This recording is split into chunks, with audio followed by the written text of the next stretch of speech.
it's a real pleasure to welcome you all to COHA, the Council on Hemispheric Affairs. This is an organization with more than 40 years of progressive work in the world of the academic, critical thinking, and insightful analysis, trying to create a very constructive approach of US foreign policies towards Latin America. We have a beautiful event tonight. We have great speakers, people who have been in Venezuela during the last elections. We're going to analyze everything that happened in the last couple of weeks related to the congressional elections there in Venezuela during this time in Latin America, where we are facing a lot of challenges, a lot of changes, maybe a new pink tide, maybe not. We're going to analyze what's going to happen also with Venezuela and other countries that are facing sanctions from the US based on the new administration of Joe Biden. We have a lot of questions about the future of Latin America, and we have a lot of questions about the future of Venezuela for sure. We know that the country is being affected by not only the sanctions from the US, also by the pandemic of COVID-19 and also acute economic issues. So we have people who know very well the situation of the country, people who have been there, people who have been studying Venezuela for decades. So it's a real pleasure to introduce all of our speakers. We will have first Steve Ellner. He's a very prestigious academic. He was actually a professor in Venezuela for several years, and he's the author of several books. Our co-director, Fred Mills, is going to introduce a little bit more of our key speaker of tonight. We also have Margaret Flowers. A lot of people who are in this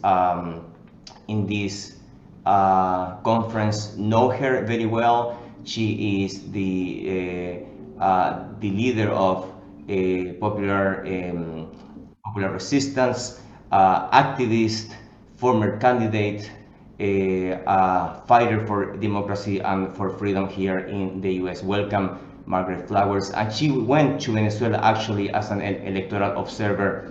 We also have Professor Danny Shaw from New York. He was also in Venezuela during the elections, so he is going to give us his analysis regarding everything that transpired there. We also have a journalist, independent journalist, Alina Duarte, who was also in Venezuela during the elections. So it's a very prestigious panel, people who are involved in Venezuelan affairs for a long time. So I'm going to give the mic to the co-director, and of course I didn't introduce myself. My name is Patricio Zamorano. I am co-director of the Council on Hemispheric Affairs here from Washington, D.C. Welcome everyone, and Professor Fred Mills, co-director of the Council on Hemispheric Affairs, you have the mic. I think we'll start with reports from the field and then invite Professor Ellner to give his analysis.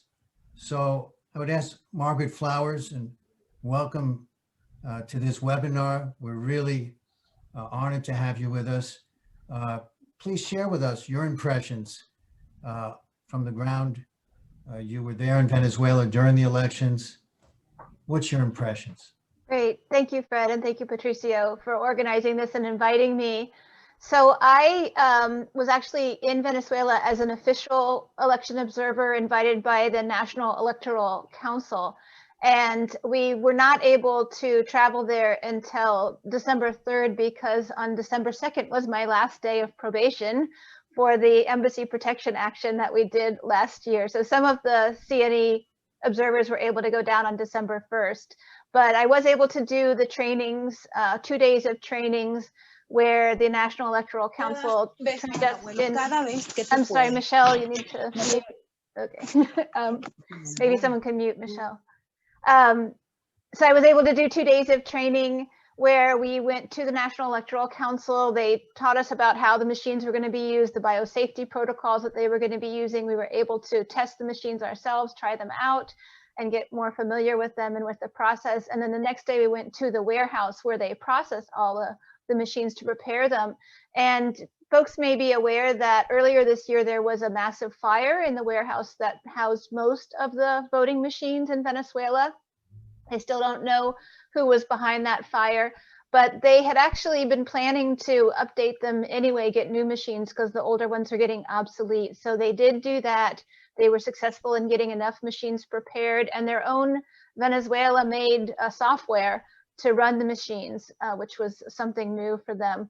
And they have a very strict process of how the machines are prepared, the quality controls, the way that they're packaged together into these kits. Once each machine goes through a multi-step quality control process, and then they're packaged together, wrapped up in plastic wrap, and stored on a military base until it's time to transport them to the polling centers, which is done 2 days before the election. And then there's a whole security process that they have that they go through with different colored zip ties that are used to secure the boxes that contain the machines. And they aren't opened up until the morning of the election on the Sunday. Each site had 2 or 3 contingency machines, so that if there was a problem with any of the machines, they could quickly bring up one of the contingency machines. They had technicians on site that could handle switching over the machines if they needed to do that. So it was very well organized, very secure. The machines are not hackable. They don't actually have them connected to any sort of internet. They're, you know, a separate entity. And the way that the kind of protocol went is the person comes in, they would show their ID, the person behind the table would then put that into a machine. Then the person puts their thumbprint onto the machine. That verifies that it's the correct person, and that activates the voting machine. They then walk around to a barrier, and that's where they vote. They were just voting for 2 things, voting for their delegate or deputy to the National Council, National Assembly, and then they also vote for a political party, because they use both direct election as well as a proportional representation sort of system. This year they raised the barrier around the machine because they said they had feedback that people felt like they wanted more privacy. And then once they submit their vote, they get a paper receipt that they can then check, and it's just, you know, checking the party, checking who they voted for, and then they fold that up and put it into a box associated with that machine. Then they have to go to another table, and again they sign their name and do an ink thumbprint to show that they voted. So it's very secure. You know, nobody can vote twice or anything like that, and nobody can vote fraudulently. When we talked to people who were voting, you know, things were very smoothly. They really felt secure. They loved the new machines. They said they were so much faster than the old machines, and they trusted the system. So the day of the voting, you know, we visited numerous voting centers. We talked to the staff, we talked to the voters, and, you know, everything seemed to go very smoothly. We didn't hear of any violence, although they had the National Guard out at each of the centers, you know, facilitating things. They had a very excellent process for making sure that people were physically distanced, and that, you know, the workers and the voters were not put at risk of getting COVID-19. I just wanted to quickly comment on meetings that we had while we were there, because before the election, we were able to meet with representatives of the New Democratic Alliance, which is the opposition group. It's 5 opposition parties that have joined together and who wanted to participate in the system. They trust the electoral system. They wanted to participate democratically, and they really separated themselves from kind of the Juan Guaido faction of which they considered very extreme, and they were upset that the United States calls Juan Guaido the opposition. They were like, we're the opposition. He wouldn't exist if he didn't have the US. His only support is in the US. And they felt like they were being marginalized and not listened to. And they're against US intervention. They're against the economic warfare, and they want to participate in the process. And so they did. And I think that was really excellent for this election, that the opposition did choose to participate. Just very quickly, the turnout was a little low, but there's a lot of hardship in Venezuela right now with the fuel crisis. And so there are a number of reasons why not as many folks turned out. And I'll stop there and turn it over to whoever else is next. Thank you. Thank you, Margaret. Great report. And yes, we know that Venezuela is facing a lot of challenges, and still it's a good surprise, a positive surprise that they were able to come out with these elections still under these very, very, very hard conditions. So our next guest is Professor Danny Shaw from New York. He's also a proud member of the Council on Hemispheric Affairs. He's a senior research fellow. He was also in Venezuela as an observer, as an analyst, doing media work. He has a very active work on several media outlets, progressive outlets in the Americas. So he was there as well. So Danny, we're gonna give you the mic. You have 5 minutes. Please let us know what did you see there? How was the situation in the country, and in general, what's your evaluation of what's gonna happen in the short term after these elections a couple of weeks ago? Thanks a lot, Patricio. I'm from the Bronx, New York, in Brockton, Massachusetts, but right now I'm in the Dominican Republic. I couldn't be more proud than to have this background here. I'm actually in the home of Francisco Camaño de Ño, who was the leader of the Dominican Revolution. The Dominican Republic was going to be potentially the second Cuba of the Caribbean in 1963, and then 1965. That's a whole nother history. So I'm still in DR. It was impossible because of the blockade to travel directly to Caracas. How absurd that the Colombian colleagues and the Panamanian colleagues had to go up through Panama or through Mexico City, go to the Dominican Republic in order to get into their neighbor's country, into Venezuela. So the blockade pervades all facet of Venezuelan life, at least the life of the 99% of working class life. When you go to East Caracas, when you go to Chacaito, Chacao, Country Club, when you go to the rich neighborhoods, you'll see Ferraris and you'll see 2021 cars. So the idea that there was a political revolution, but there's still an economic revolution in motion is very pertinent. Everyday people, 31% voter turnout. Of course, we would have liked to have seen higher numbers. The opposition is so fragmented. The hardcore right-wing opposition versus the more patriotic opposition. Nonetheless, 109 different parties, the vast majority anti-Bolivarian or anti-Maduro, participated. In terms of the everyday blockade, I spent time in Petare. Petare would be the Bronx of Caracas, if you will. Historically, people don't have access to toilet paper, arepas. It's Christmas season where you travel to the interior and you visit your family for Christmas. They're not able to do that. So the blockade reminds me a lot of when I was in Cuba in 1995. This is a special period for Venezuela. Nonetheless, 31% of the electorate came out. And I don't think the forces of the Bolivarian forces felt the heat of a strong opposition. So still, I think a significant number, that 31% would come out when, in a sense, they felt like this victory was sealed, if you will. Another reflection for me as internationalists, I think Caracas plays this unique role in 2020. I've read books about Algiers in 1970 with the Black Panther Party and different exiled revolutionaries from around the world. And of course, Havana has played that role since 1959. When you're in Caracas, and it's the first time I've known Margaret Flowers' work in popular resistance, but to actually meet these different activists from the union world, women's liberation, anti-imperialist forces from South Africa and Argentina. So it was amazing for me to meet all these different forces. We were divided into two different groups, if you will. The ones invited by the official National Electoral Council of Venezuela, and those invited by the PSUV. I was invited by the PSUV. I was able to spend some time collaborating, working with Venezuela de Televisión and with Telesur. A quick reflection on Telesur. If you haven't been there, it's one of the most amazing monuments to resistance, anti-imperialism across Latin America and the exploited countries that I've ever seen.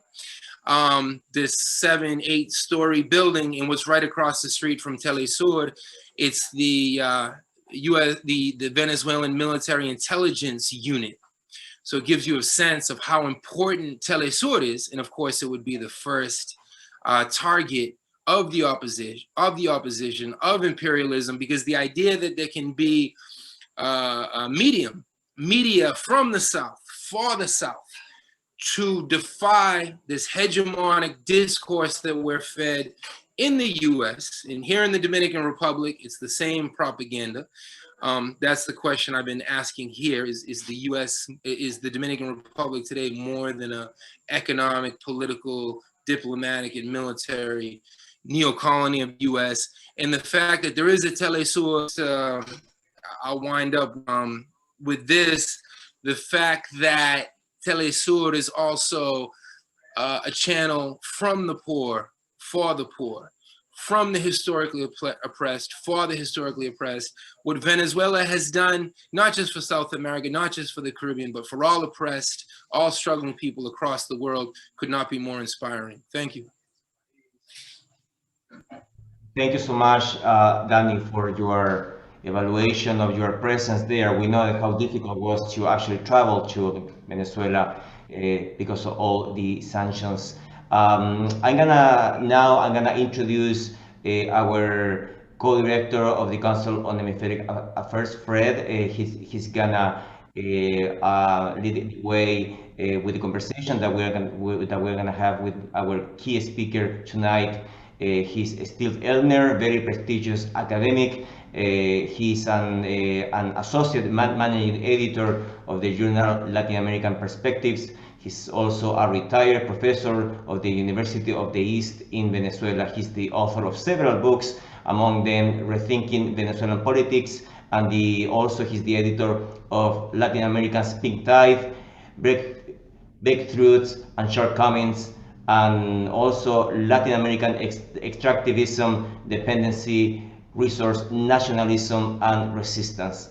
So I'm gonna pass the mic now to Professor Mills. Please, you have the mic. Yeah, first I want to say welcome back, Professor Ellner.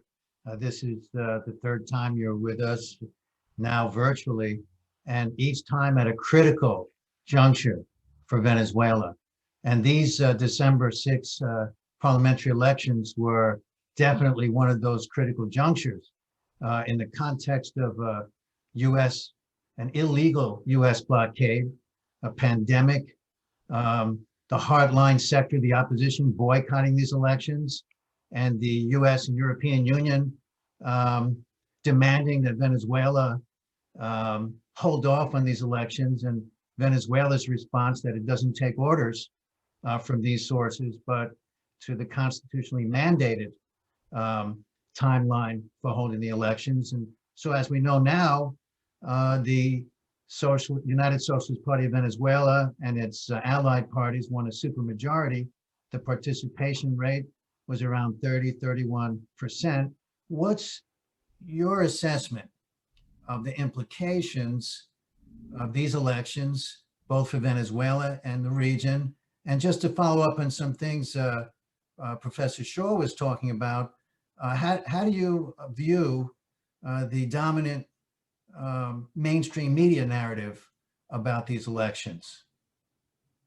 Listen, firstly, I want to thank the Council on Hemispheric Affairs, and specifically the organizers of this initiative, for two reasons.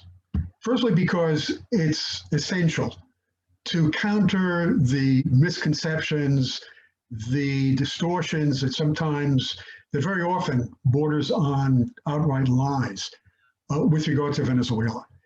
And the fact of the matter is that these distortions very often come from the corporate media, but also from the social media. And unfortunately, the social media, back in 2011 with the Arab Spring movement, it seemed like the social media was going to be a positive force, a democratizing force. But in the age of post-truth, in the age of Trump, very often it's just the opposite. It's part of the problem and not part of the solution.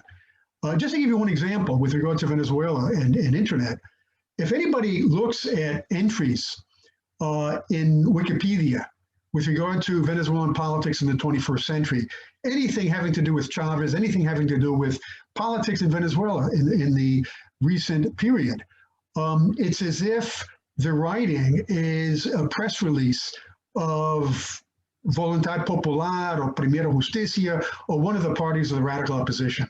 So that I just a couple of days ago, I was reading a recent entry in Wikipedia, which stated that Guaido is the president of the National Assembly, which isn't the case. So that it's necessary to counter those misconceptions and distortions and lies. But there's a second reason, which I think that this initiative is extremely important. And that is, it's important for progressives to have a venue to objectively analyze developments of the left progressives in power, because we have to get away from the idea, the utopian idea that things are black and white. And, Marx polemicized with the utopian socialists the idea that history is a linear kind of progression. And if a given development doesn't move directly in that direction, it's a sellout. We have to get beyond that, and we have to analyze objectively the breakthroughs and the shortcomings of these experiences. With regard specifically to the elections on December 6th, firstly, just as Margaret and Danny pointed out, there were a number of impediments, and which help explain the abstention rate of 69%. The COVID epidemic, the gasoline shortages, which impeded people from going from their homes to voting centers, the fact that such a large percentage of the population, like 3 or 4 million Venezuelans, are abroad, they're immigrants.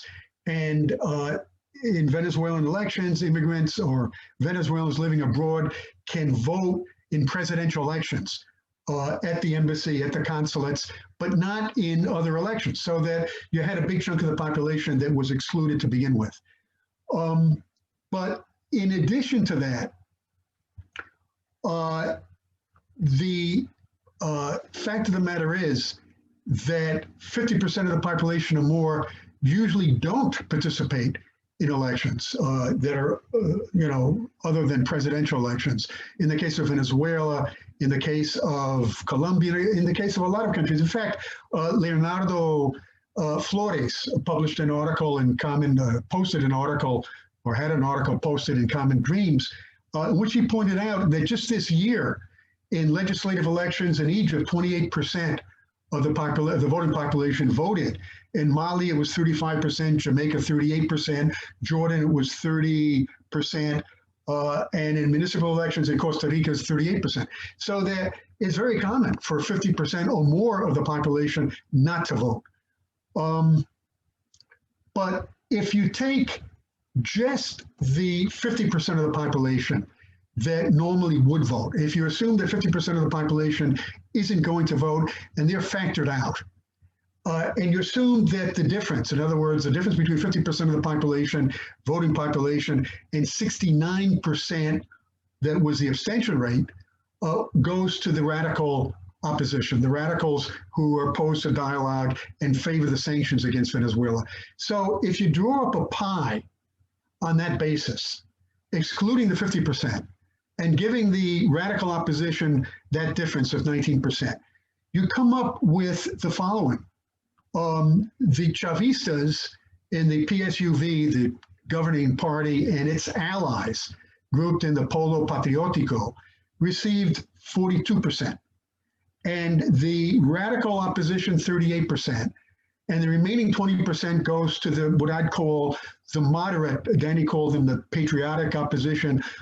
It's really hard to place a tag on that opposition because it is so diverse, but let's call them the moderates in terms of their discourse. So that's the breakdown: 42% for the Chavistas, 38% for the radicals, and 20% for the moderate opposition. Now, it also has to be pointed out that some of the people in the opposition, and Fred was asking the question about the corporate media, they're saying, well, look, Maduro was defeated. In fact, the discourse that is coming out of the opposition now is that this was a defeat. Carlos Acosta, who's an opposition journalist working out of Miami now, said that the electoral results demonstrate that Maduro is a loser. Enrique Ochoa, and teacher, actually belongs to the moderate opposition. I know him personally, and he comes from the left, as a matter of fact. He was a leading member of MAS, when MAS, Movimiento Socialista, when Venezuela was a socialist party. He said that this was a Pyrrhic victory for Maduro. I don't think so. I think just the opposite. I think that the electoral results were a victory for the Chavistas, and even more so, it was a victory for a broad group that includes the Chavistas, but also the moderate opposition that participated in these elections. But okay, if you state that more than 50% of the population is in this, according to this pie, 58% of the population is not with the Chavista government. But that ignores the fact, as Danny pointed out, that the opposition is very much divided. It's not as if it's one homogeneous group, as perhaps it was in previous years. It was able to unite around an opposition candidate in the case of Capriles, who ran for president twice, but it's very much divided. And if you listen to the statements of the moderate opposition that night or the following day, Monday, the day after the elections, they were attacking the radical opposition more than they were criticizing the government. In fact, for instance, Luis Eduardo Martinez, who was the governor of Monagas, an AD leader who promoted mobilizations against the Chavista government, he wasn't at all friendly to the Chavista government, but he was elected to the National Assembly. And in addition to attacking the radical opposition, he stated that he was very pleased to listen to the comments of Maduro, who's calling for dialogue, that he's anxious to sit down with the Chavistas and look for solutions to the problems of Venezuela, so that really the opposition is divided, and it's misleading, if not deceitful, to say that the opposition is a majority and that the Chavistas are minority, and therefore what happened on Sunday was a defeat for the Chavistas. In fact, you know, in Venezuelan elections, very often, just like in the United States, the winner gets less than 50%. Rafael Caldera, who was elected president twice in 1968 and 1993, got around 30%. He got less than 30%, and he was elected president, and nobody was questioning the legitimacy of the Caldera presidencies. The last point that I want to make is in the first part of my presentation, which I know that Fred asked me to keep it to 20 minutes, which is a tall order for me. Being a university professor, we're used to having our classes are an hour, seminars are 3 hours. So it's hard to limit my talks to only 20 minutes, but I'm giving it a try. And the last point I want to make with regard specifically to the elections on Sunday is that this demonstrates that the CNE, the Consejo Nacional Electoral, the Electoral Council, is legitimate, that there were no problems, as Margaret pointed out. Everything went smoothly, in her words. And the 200 observers, in addition to the two on this panel, there were 200 altogether, international observers, and they all coincided in saying that this was an election without any disorder, without any problems. You know, this is breaking news. Enrique Capriles just stated that he is going to call on Washington, certainly not Trump, he's certainly referring to Biden, and he's going to call on the European Union to sever relations or not to continue to recognize Juan Guaido as the president of Venezuela. Now, he wouldn't be saying that if there was any question about the validity of the elections on December 6th. So that, I would sum up here and say that this is really an indication of a success story for the Chavistas, but I'd also include the moderate opposition in that, to say that those forces in favor of dialogue, those forces against the sanctions, won out on Sunday. Now, I'd like to just briefly, and Fred, cut me off or let me know what the time factor is on this. But I'd like to try to explain briefly, very briefly, why the abstention rate reached 69%, and say that there is an erosion of support to a certain extent. I mean, after all, Chavez was elected president in 2006 with 63%. And so, there is a change. Why is that taking place? What is the explanation? And I'd just quickly like to say that there are three or four factors that explain this. And I'd like to say that the first two that I'm going to refer to are the principal factors, or the most important factors. That is the war on Venezuela, and not just the sanctions, not just the economic war, because we're talking also about military intervention. We're talking about threats of military intervention. I'm not going to go into any detail. Everybody, I see the names of the people who are participating in this webinar, and I recognize a lot of them. Everybody knows what's going on in terms of the sanctions and in terms of everything else that the Trump administration has done. But I do want to provide you with one fact here that I think is quite relevant, and that is what I'm calling the war in Venezuela did not begin with Trump. The dialogue, the discourse of the opposition is that Maduro is to blame for the economic problems in Venezuela because the sanctions against Venezuela, the campaign against Venezuela was Trump's making. Trump was elected in 2016. The sanctions were implemented first in August of 2017. And so their explanation is, well, look, it all began with Trump, and yet the economic problems preceded that. But the fact of the matter is that the war in Venezuela goes back to the early years. In fact, the first year of the Bush administration. It goes back to the bombing of Afghanistan when Chavez criticized the bombing in late 2001, and then the coup attempt in 2002 that was actively supported by the US government, the general strike that was also supported by the US government. And so really, and then, the Obama executive decree of 2014 that was declared, was published in 2015, and US companies pulled out of Venezuela following that. So that the economic problems in Venezuela go back before the Trump administration. The second factor is the price of oil. It nosedived in 2015. In mid-2015, it began. And I would argue that those are the two most important factors that explain the economic difficulties that Venezuela is facing. The sanctions on Venezuela are not sanctions just affecting US companies. They are worldwide sanctions that the United States is implementing, and they have impeded commercial relations with Venezuela's allies, with Russia. Rosneft, for instance, which was at the beginning of the sanctions, exporting the oil and delivering it to different countries, they severed direct relations with Venezuela. The Chinese did also. Iran, another ally of Venezuela, the tankers that they were sending much needed gasoline to Venezuela were seized in the high seas.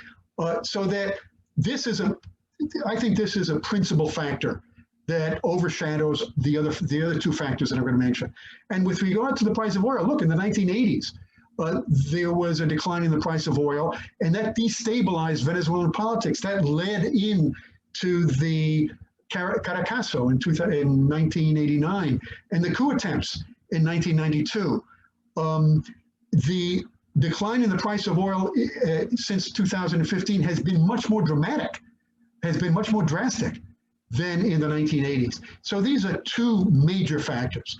A third factor, which I would say is a minor factor, is what they call in Spanish desgaste, the erosion of support as a result of the extended period in which the Chavistas have been in power, 22 years. It's natural that a certain percentage of the population that supported Chavez will feel that their expectations have not been filled and will become apathetic, will become skeptical.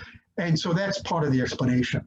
And the fourth explanation is the errors, the shortcomings, the problems that the governments, the Chavista governments, including Chavez, have not dealt with adequately, in my opinion. And let me just say that I don't agree with people who say that only Venezuelans should analyze Venezuela's problems. And I say that because what's happening in Venezuela is a rich experience. And it's an experience that's going to duplicate in other countries, even developed countries. That some of the problems, not all of them, that Venezuela is facing, other countries will face when they try to implement structural, far-reaching changes moving in the direction of socialism. And so it's important for us to analyze the situation, the experience in Venezuela. But I believe, and I'll end with this, considering the time factor, I'll just say that these errors have to be contextualized. To say that the Maduro government is committing errors without placing that in the context of the sanctions against Venezuela, without placing it in the context of the war in Venezuela, is misleading, if not deceptive. Just to give one example, in 2014, there was the so-called Guarimba, 2 months of violent protests, peaceful protests in the daytime and violent protests in the evening. And Maduro recognized that in certain instances, some security forces exceeded their authority. And some of those forces were jailed. Maduro threw them in jail, recognizing that they went overboard. But, the media, the corporate media, broadcasted that same information without placing it in the context of the fact that in 2014, the demonstrators killed, there were 6 policemen, there were 6 National Guardsmen, even worse, in the sense that, a higher hierarchy in terms of security forces, 6 National Guardsmen were killed and 2 policemen were killed.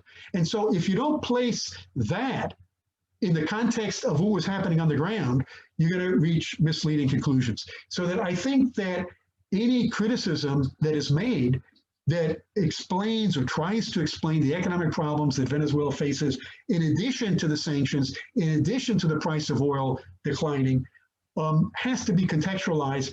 And the other point that I'll make, and I really feel this as an observer, as somebody who's analyzed Venezuelan politics for, actually my whole adult life, since I arrived to Venezuela in 1975, so it's been a long time, but I really have to recognize that unlike in normal situations in countries, there are a lot of variables that we don't really have access to.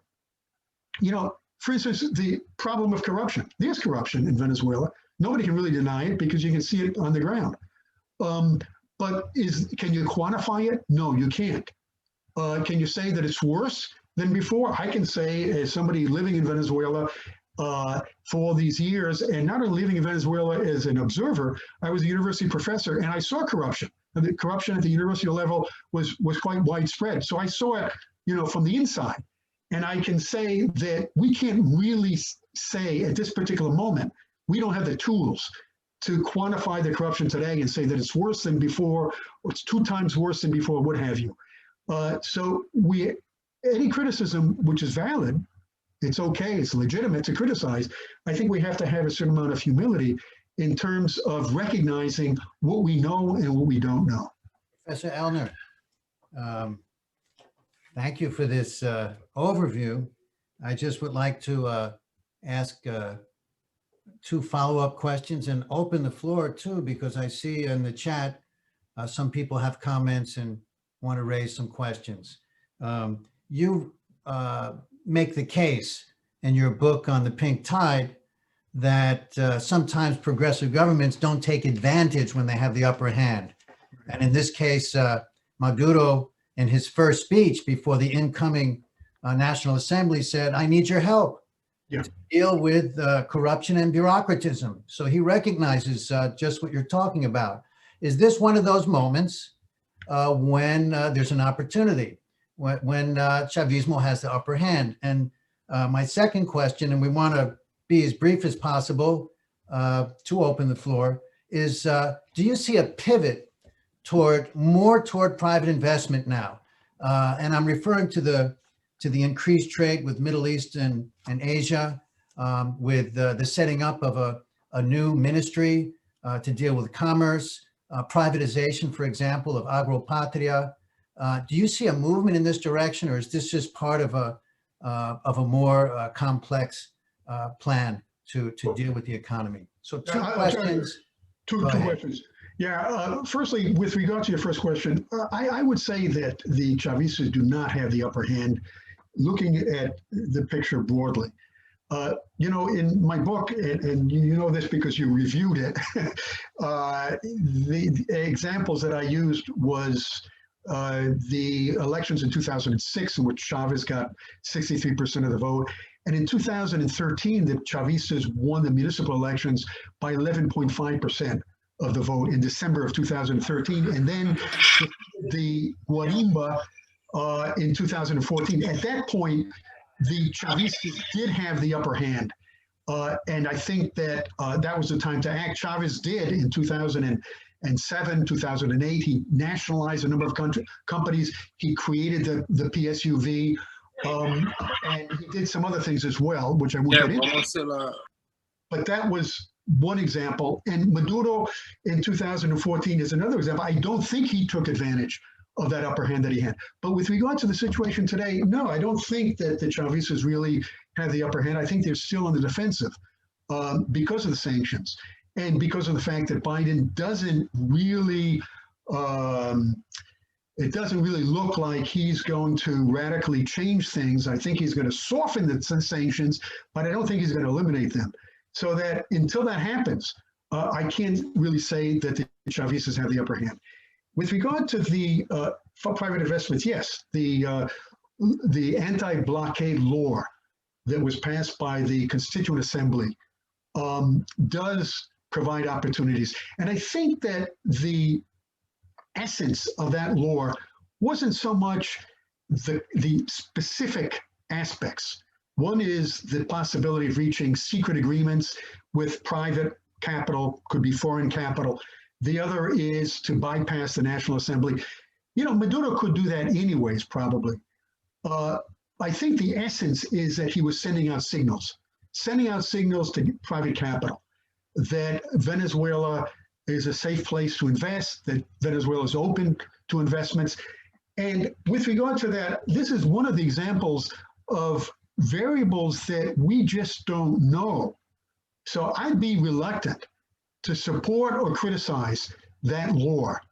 But I would say that there's a precedent for that. After all, Lenin did the same thing with the new economic policy, recognizing that even though the landed oligarchy was liquidated as a result of the 1917 revolution, the majority of the population was peasant, and that it was necessary for the time being to open up and provide guarantees to private property in the countryside. So that, you know, I wouldn't, you know, say, you know, what I said before about history being a linear process, that Marx polemicized against that notion.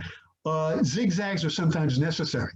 And yes, there's no question that there is an opening up to private capital, but the details we don't know yet, and we're just gonna have to wait to see how that works out.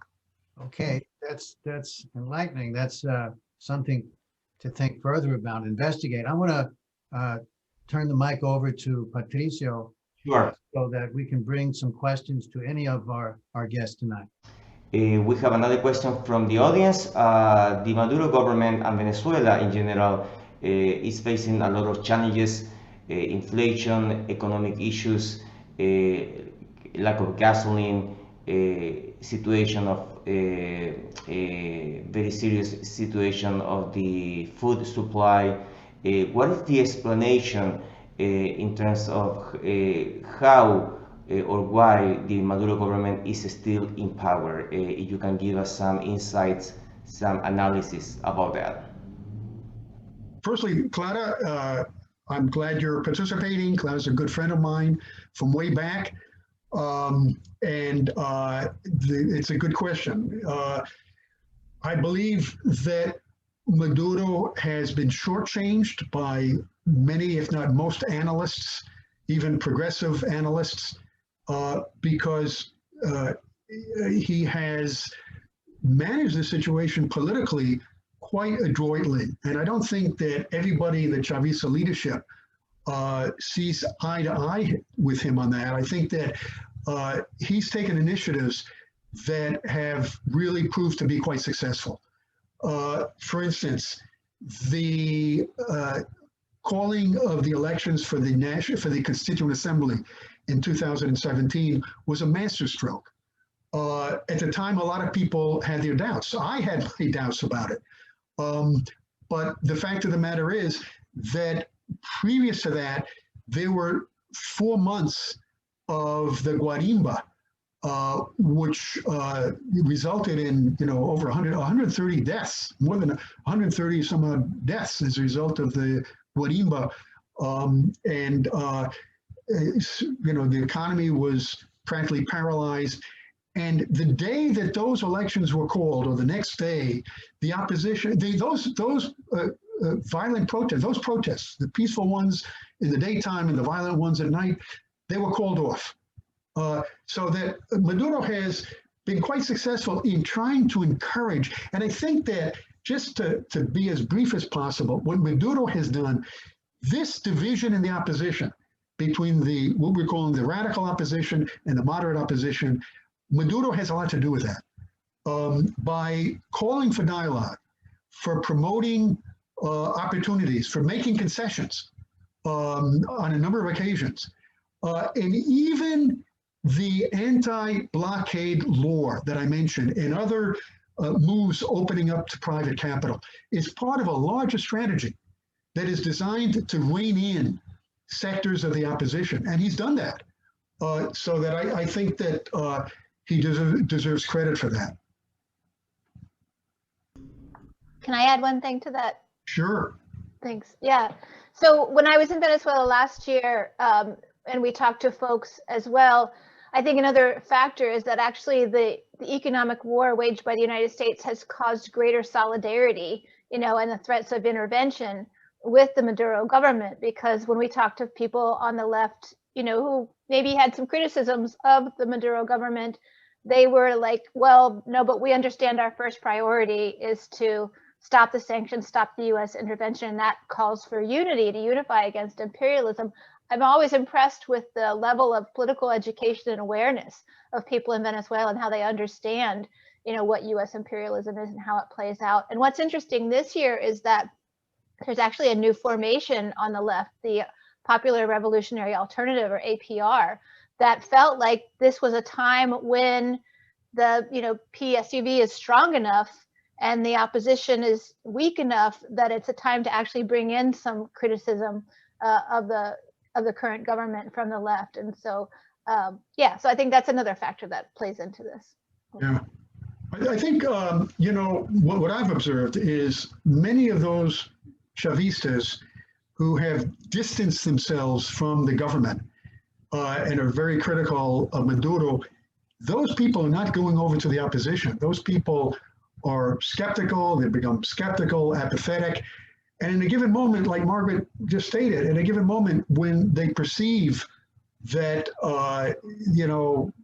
the challenges that Maduro is facing, or they maintain the same criticisms, but they say the most important thing in Venezuela, this is what I say myself, you can have all the criticism in the world, but the most important thing, the most important element of them all is the war in Venezuela.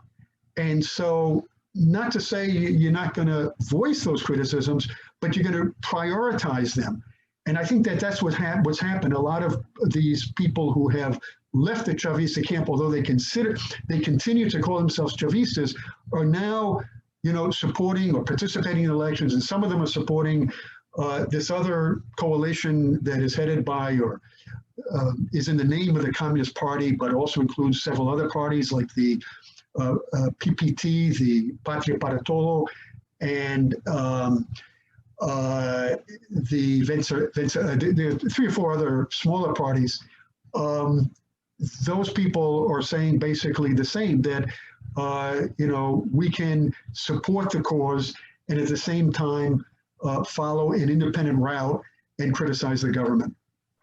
Yeah, and they made it very clear when we met with them that they are in alignment with the government when it comes to foreign policy, that they're, support the government when it does economic and other domestic policies that they agree with, but that they wanted to actually just have an opportunity to make some, criticism of the government. So they weren't really breaking with it that much. They just felt like it was a safer environment to be able to raise those criticisms publicly. And also the APR includes social movements as well. So it's political parties and social movements. And so they're doing a whole grassroots type of organizing. Yeah. As a matter of fact, let me just add this small detail.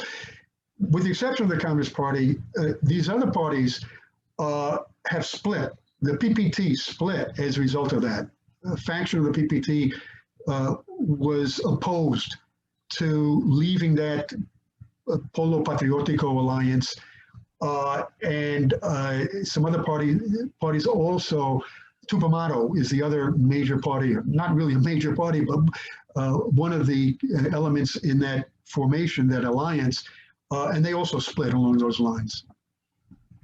Thank you, Steve and Margaret. We have another question actually from Nino. He's asking, what is the evaluation of the Ley Constitucional Antibloqueo, the anti-blockade constitutional law? Will it complement the new National Assembly in using legislation to offset the sanctions? Will it have a role at all, or the PCUV majority in the National Assembly will render it basically null effectively? Well, I think that there's an indication that within the power structure in Washington, there's a division. There was actually a division within the Trump administration that didn't get any publicity at all, with the exception of an article in the New York Times, a very good article, as a matter of fact, perhaps the only good article that I've seen in the New York Times in a long time with regard to Venezuela.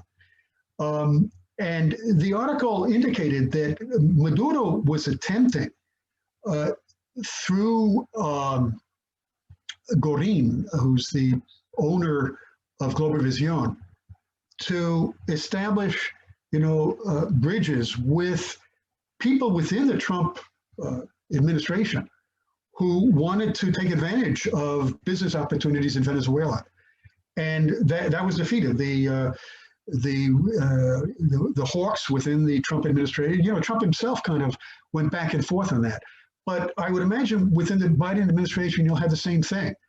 And so I think that this anti-blockade law and the National Assembly, consisting of people in the opposition who are also trying to promote these kinds of arrangements in benefit of Venezuela and to try to alleviate the pressing problems that Venezuela faces, that there's a possibility that the Biden administration will be more open to lifting the sanctions completely and promoting, some kind of arrangement in which foreign investors can invest in Venezuela, but abiding by the conditions that are set by the government. Thank you so much, Steve. We also. I'm sorry, Patricio, can I add a little bit to that? Sure. So, so there was a lot of concern by folks on the more kind of left about this privatization, but you know, Venezuela is struggling with capital. You know, there's some things that they need to do with to get their industries running, and finding the capital to do that is very difficult. But when I did speak with someone who was part of the foreign mission, you know, he made it really clear that, you know, we can make these arrangements, but continue to have a government majority stake in these entities so that we have, you know, control over this, you know, what's happening. But the other concern that they raised from the anti-blockade law is some provision in there that says something about being able to waive certain labor rights if it's in the interest of the nation. And so I think that's something that folks on the left are going to be watching to make sure. And I really saw this as really a kind of a grand strategy of, as Professor Ellner said, kind of bringing the moderate opposition into conversation, and, you know, showing some you know, willingness to listen to kind of what their concerns were. And I think that really helped to shift the politics so that the PSUV was set up to have a big victory, you know, with the opposition participating this year. Thank you so much, Margaret. I think we also have a question from David Watson. David, you can unmute yourself. Please go ahead. Yeah, hi, I'm Dave Watson from the Norwegian Committee in Solidarity with Latin America in Bergen, Norway. I'd like to thank COHA for arranging this event. It's very important that we have these kind of meetings, because the international solidarity movement needs to cooperate and find ways together of using their activities to try and support the Venezuelan revolution. The conjuncture at the moment is such. I see that there's a consensus here that the elections were a victory for the government. And this is true, but are they a victory which can lead to some kind of positive development? One of the things with the conjunction now with the new government in the States is the possibility of dialogue. And in the week before the National Assembly elections, there was a delegation from Norway of diplomatic delegation, who were talking about the possibility of starting talks with members of the Maduro government. Nicolas Maduro said that he was willing to talk to anybody, and he was open for the suggestion. But this could be a positive development, because to have dialogue and to discuss will open up the possibilities of moving out of the current stalemate. But who will be the opposing part in a dialogue? If these dialogues end up with a resuscitation of Guaido, bringing him back into the role of one of the parts in discussions, then it could sideline the more radical Chavistas and also the moderate right-wing opposition, and it could lead to discussions on power sharing things. What do the panelists think about the possibility of negotiations or discussions, and the pitfalls, the danger of these being used to maybe defuse the strength of the movement in Venezuela? Yeah. That's a very good question. And I would say that you have to take into consideration that the radical opposition is itself very much divided. The moderate opposition is divided, and the radical opposition is as well. It's, you know, if dialogue is established and the United States and the European Union withdraws recognition of Guaido as the president of Venezuela, that I think would very much discredit the radical opposition, the radical faction of the opposition. It would discredit Voluntad Popular completely, which there has always been a lot of distrust between Voluntad Popular and other parties that are members of the radical opposition, but consider Leopoldo Lopez, who's the real person behind Guaido, as somebody who cannot be worked with. And so it seems to me that the strategy could be to establish a dialogue with others within that radical opposition. Specifically, I'm referring to Enrique Capriles. Capriles has always indicated that he is uncomfortable with Guaido. He's also vacillated a lot at a time in which the radicals in the opposition don't want to have anything to do with dialogue. The radicals in the opposition don't consider 2002 to be a coup. They don't consider it to have been a mistake. Whereas Capriles has always been sort of ambiguous on those issues. And the statement that he just made with regard to calling on Washington and calling on Europe to withdraw support or withdraw recognition of Guaido as the president of Venezuela, I think would indicate, I mean, he's reaching out obviously to the Biden administration. That statement was really designed to get the Biden administration to move away from Guaido, to not recognize Guaido, but also to recognize him. I mean, he even stated that he's interested in running for president again. And so I think there's a split there, that the progressives, Maduro and the Chavistas may take advantage of. And that if a dialogue is established, promoted or accepted by the United States and the European Union, I think it will take in Capriles, but not the Voluntad Popular people. Thank you, Steve. We had planned actually to have this event until 9 p.m., but we have some questions, some interest. So we're going to continue a little bit more, a few minutes.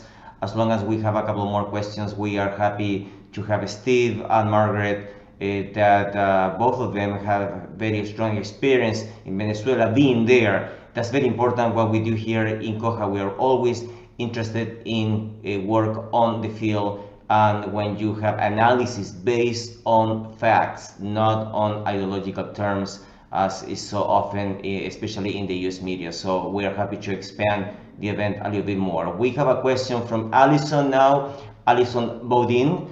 Hopefully my pronunciation of your last name is correct. Please, you have the mic. Perfecto. Gracias, Patricio. Thank you, Patricio. Greetings from the Fire This Time movement for social justice here in Vancouver, Canada. It's really an honor to be here with you all tonight, and thank you for staying a bit later. For us on the West Coast, it's not too late, but I know the difference in hours, and it's been really informative tonight, and I think a discussion between a really great amount of speakers and participants that will inform our work in solidarity with Venezuela and against the blockade in the future. I just wanted to ask Margaret and Steve, I mean, you both have been to Venezuela multiple times. Steve, you lived there. Given your knowledge, study, and understanding of the Bolivarian revolutionary process to date, what do you think is the most important thing for the Maduro government within Venezuela to do in the wake of this firm and consolidating election victory? Thank you. Margaret? Oh, Margaret, do you yeah, want to? sure. I mean, so I'm really curious. The Maduro government has announced this Plan 200, which is what they want to prioritize in the first 200 days of the National Assembly. And I'm not sure what is in that Plan 200, but I think that's something that will be important to look at. But the biggest crisis they're facing there right now is the fuel crisis, and long lines, people waiting 2 to 4 days just to fill up their cars or their motorbikes with gasoline. It's a struggle for everyone there, including the government. I mean, we were taken around in government vehicles, but they also had to be careful about their use of gasoline. So doing something about that crisis, I think, is going to be really important. I know that there are 10 Iranian tankers on the way, so hopefully that goes smoothly. I understand the US is not being too belligerent towards that right now.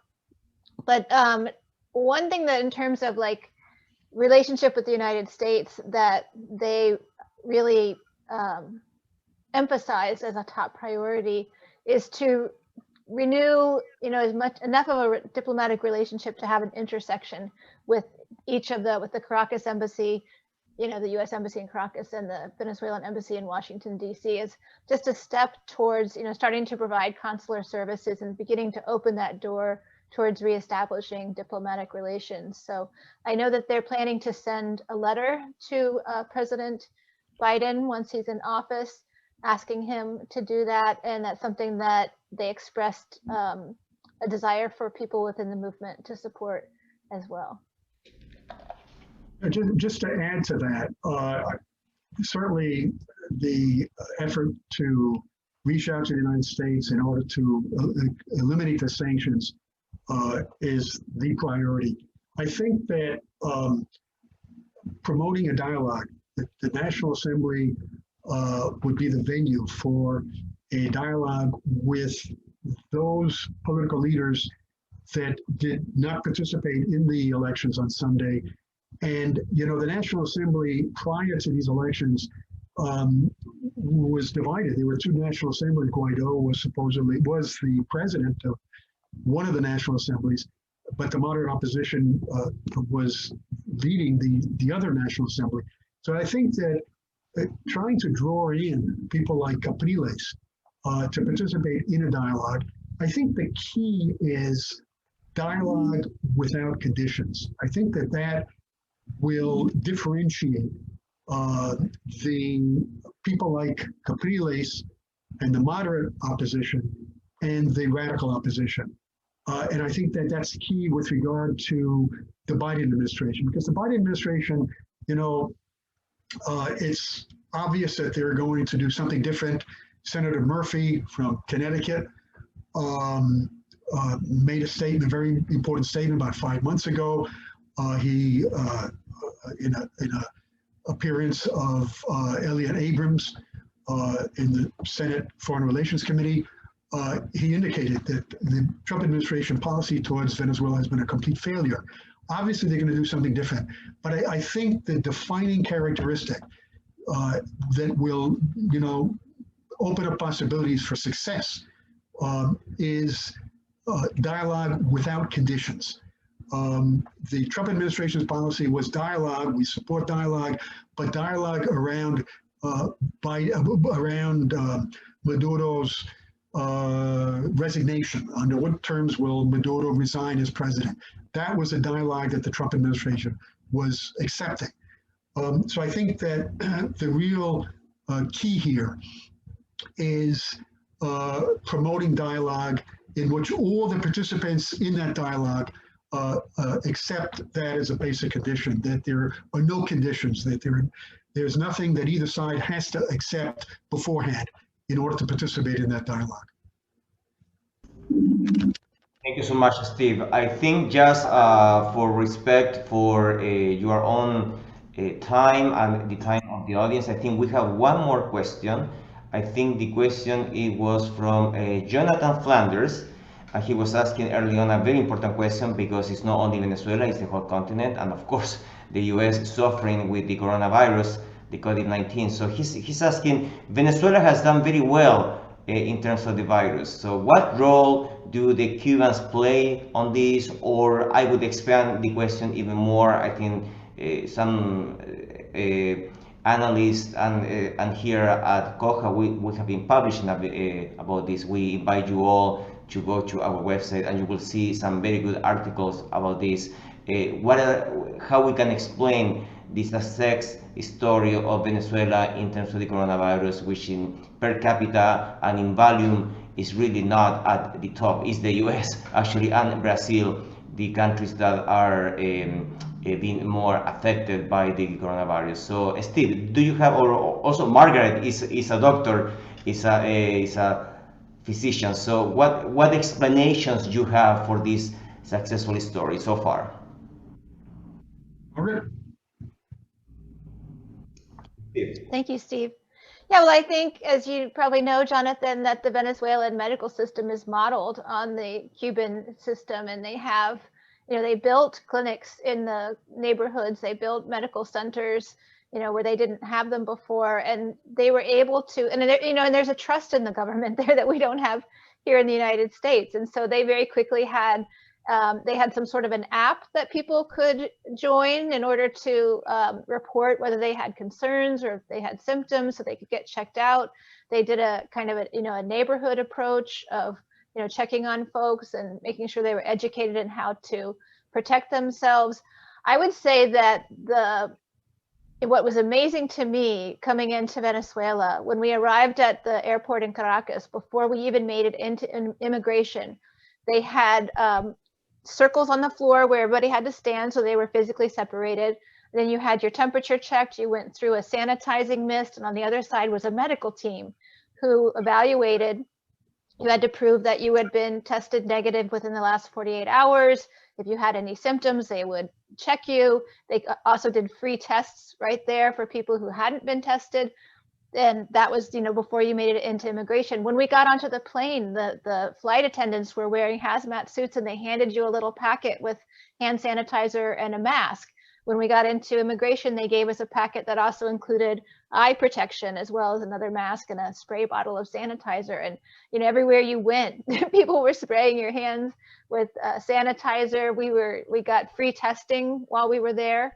One person who was not at our hotel, but who was a PSUV observer, actually tested positive, and they took her to the hospital. And even though she was asymptomatic, offered her treatment and quarantining in a hotel with food, for 2 weeks. So they just really take a very strong scientific public health approach to dealing with this. And I think the control at the borders is really significant. When I returned to Miami, I was appalled. Nobody asked anybody whether they were COVID negative. Nobody had any spacing going on anywhere. And when I went through TSA, it was so crowded that I went up to the supervisor to complain. And, and he said, well, we have 195 agents out. We are short-staffed, and it's actually the county's jurisdiction to enforce this. So, and the governor was refusing to enforce it. So there's nothing we can do. So I just, in my medical opinion, I just looked at Miami as like, oh my God, all these people are flying in on airplanes, and this is just like a hotbed of COVID right here. So yeah, compared to what I saw in Venezuela and just how people, take it very seriously. They had just come off of a 2-week lockdown as well, right before the elections. And also everybody was super compliant at the election centers, at the polling centers, and very careful. We saw people following the protocol there. So they have a public health approach. They have free healthcare. The tests were free for this person who's staying there. Everything that she's getting is free. It makes such a huge difference. And I think a lot of that has been organized with input from Cuba, as well as ongoing advice and support, from Cuba. The only observation that I would add to that is that the COVID-19 experience has demonstrated how essential a public health system, that is a non-private health system, is for countries. That the United States doesn't really have a non-private health system, or it's very elementary, and that countries that do fare much better. And in the case of Venezuela, just to substantiate what Margaret said, the Cuban presence in Venezuela has been extremely important, because in Venezuela, prior to the barrio dentro system of Cuban doctors in the barrios of Venezuela, Venezuelan doctors didn't set up shop in the barrios. That changed radically under Chavez. And so you have a non-private health system in Venezuela that extends into the barrios. And I think that's an important part of the explanation in response to Jonathan's question. That helps explain Venezuela's success in dealing with the pandemic. Well, before we wrap up, I'm going to ask Steve and Margaret to just share a 1-minute wrap up. For us, I think many of us, critical analysis is part of practice. It informs our practice. And I think this is really valuable for all of us to continue this dialogue, to get back together, to keep this dialogue going. So let's maybe do this 1 minute wrap up with this idea in mind. Margaret? Sure. Yeah. So as we talked about earlier on, there's a lot of misinformation in the media. And so I think it's really important for us as activists to make sure that we're getting good, accurate information, and that everywhere we see these myths, being perpetuated, that we take action to correct them. That's an important role that we have to play, as well as continuing to organize. We had a number of meetings with social movements while we were there, and they talked about the need for bi-directional solidarity. So there's a lot that we can learn from activists in Venezuela, and in a lot of ways that they can teach people here in the United States about the reality down there. So I'll stop with that. Great, thank you. Steve?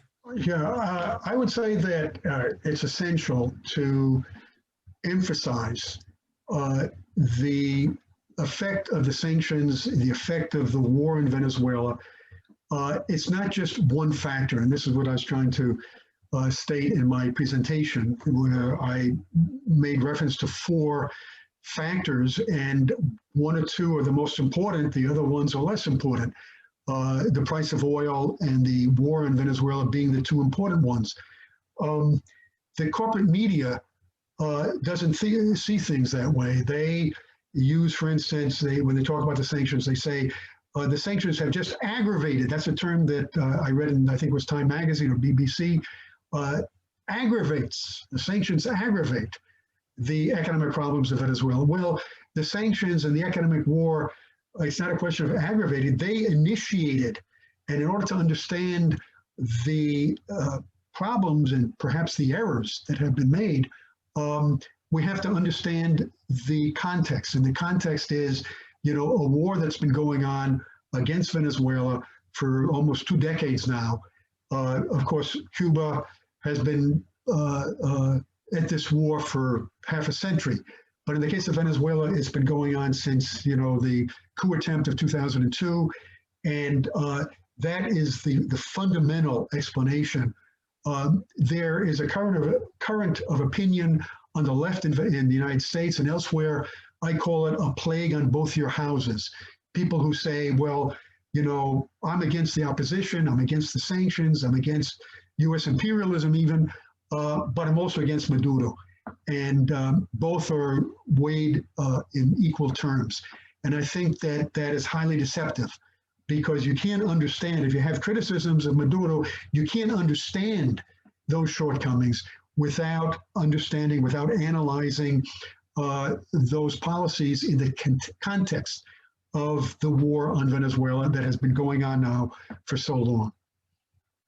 Excellent wrap-ups. Thank you both. Patricio?